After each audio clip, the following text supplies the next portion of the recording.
friends, today we'll study about the kind of verbs used in a sentence. So there are two kinds of verbs that are used. The first is the main verb and the other is the auxiliary verb. So what is the main verb? The main verb is the doing word. It could be eating, sleeping, walking, etc. So these are the main verbs. They describe the action in the sentence. And the other thing is the auxiliary verb, which helps in the expression of the action in terms of the number of subject, whether plural, whether singular, the time of the action, whether present, past, future. So all these are shared by the primary and the modal auxiliary verbs. Let us now see the main verb. So let us see how the main verb changes its form according to the time of the action, whether it is in present time or it is in past time or it is in where the action is complete or whether the action is still going on. So accordingly there is a difference in the form of the verb. So the first verb form is the root form, V1. We refer to it as V1 in sentences, and the example is write. It is the actual word, that is the actual verb is write. And then we go on to the second form is the V2, which is used to express actions done in the past. So it is, example is wrote. So write changes to wrote. Then the next form of the verb is the past participle or the V3 form, which is used to show that the action is complete. So for example, write will change to written. And the last form that is used to explain actions going on in the present or the past or the future time is the present participle form of the verb or the VING form. And so the example is write changing into writing. Now we come to auxiliaries. Auxiliaries are of two kinds. The modal auxiliaries, which are like will, shall, could, can, may, might, etc. And the primary auxiliaries, which are called the helping verbs, which have the be, do and the have forms. So both these verbs, they bring out more meaning in a sentence rather than just the action which is shown by the main verb.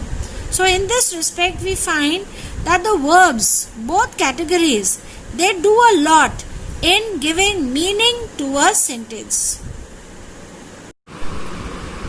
Modals bring out the spirit of an action, whether it is willingness to do some work, whether it is determination, whether it is ability. Every feeling of an action can be expressed by different kinds of modals. Among all the modals, the two most important modals that are used in tenses are will and shall. Will is used for future actions where the subject is in second or third person. So second person is you and third person he, she, it, they, or a name. And shall is the next modal that is used for future actions like subjects in first person are the doer, that is I and we. Especially we use shall in interrogative sentences. In today's time, shall is used only for specific cases, whereas will can be used even for first person.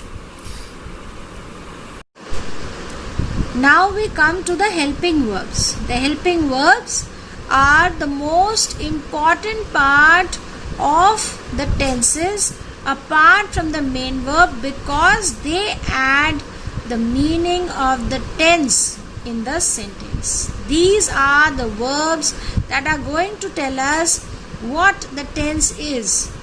There are many cases where the main verb tells the tense, but there are also many sentences where the auxiliary helping verb is the verb form that is used to tell whether the subject has done the action in the present, past or the future, and whether it is in indefinite tense, whether it is present continuous, or whether it is past perfect. So all specifications are given by this very verb. So let us see what are the three important forms of the helping verbs. Based on what the subject is, what the subject does, and what the subject has, the verb can be the be form, the do form, or the have form. So what is the be form? Now the be form is used to show what the subject is. It can be subjects, it can be subject, that is singular or plural. If we have a singular subject, then we use is, am, and was. Is and am are used for singular subjects in the present tense. Am specifically is used for first person subject. And if we have a subject in the past tense, then it will be was as the be form of verb. Whether it is I, whether it is third person, for everything we will use was. Now we come to the plural forms of be, that is are form. Are form is used with you, that is second person, and with other plural subjects in the present tense. Were correspondingly is used with you and other plural subjects in the past tense. We come to the do form now. In the do form, remember that do form is used for present indefinite tenses.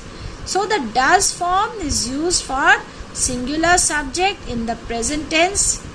The do form is used for subjects like you, I, and other plural subjects in the present tense. Did is used for singular as well as plural subjects in the past tense. Now we come to the have form. This describes what the subject has. So has is used for singular subjects in the present tense. Have is used for subjects like I, you, and other plural subjects in the present or the future sense. Had is used for singular and plural subjects in the past tense. Remember that the have form is used specifically to show actions that are completed. The do form is used for actions which are in the indefinite form in the present tense, whereas the be form is used for actions which are continuous. We will see in great detail about the different uses of these helping verbs later on. Let us see some examples now. The helping verb, what are the functions? What information does it give us? So number one, the helping verb tells us the number of the subject. Look at the sentence below. For example, Neeta is sitting in class. The word Neeta I have highlighted in red. So this is a singular subject. There is one person being mentioned. So therefore we are using the helping verb is. So Neeta is sitting in class. So therefore is telling us that the subject is singular. Then we go on to the next example. Rita and John are singing a song. So Rita and John are both made into plural sentence by the word and. So therefore there are not one but there are two, more than one. So when there is more than one subject which are joined by and, remember, not or. So if they are joined by and, then the subject is plural. So we use the auxiliary helping verb are. So Rita and John are singing a song. Look at the verb which is highlighted in blue. Then we go on to the next information that is given is the time of the action. When did the action happen? So that information is given by the auxiliary verb. We were traveling to Jaipur by car. So we is the plural subject. Okay, so the number is, in this case in grammar, number is not a mathematical number. Number is the whether it is singular or plural. So we is plural, and therefore we use the auxiliary verb were. We were. Now we were is again another auxiliary verb which tells us that the subject is plural and it is in the past tense. It also tells us about the tense of the action. We were traveling here shows that the action was done in the past. Now let us see the examples given above. Neeta is sitting in class and Rita and John are singing a song. So both is and are used for present actions. They are in present tense. So we see that auxiliary verbs or helping verbs is, are and were. They told us not only the number of the subject, singular or plural, but they also told us that the action was done in the past or the present. So helping verbs inform us about everything that is going on in the subject's life, whether it is in the past or the present or the future.